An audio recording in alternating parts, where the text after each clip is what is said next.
الفكرة هنا، عرفتي تتأقلمي مع الطباع والعادات اللي كانت مخفية وما تعرفيهاش؟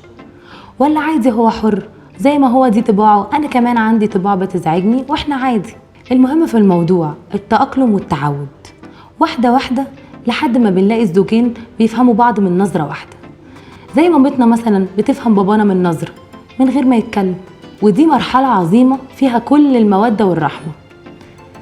طيب لو ما قدرتيش تتأقلمي وحاجة فعلا مش مريحة بالنسبة لك وممكن كمان بتكون بتعصبك، زي مثلا اللي بيعمل صوت وهو بياكل أو صوته عالي والحاجات اللي زي كده، حاولي تتجنبي أي مصدر للاشتباك والجدل اللي بينتهوا غالبا بخناق وزعل، لأن مش بعد ما عاش عمره كله هتغيريه أو هيغيرك.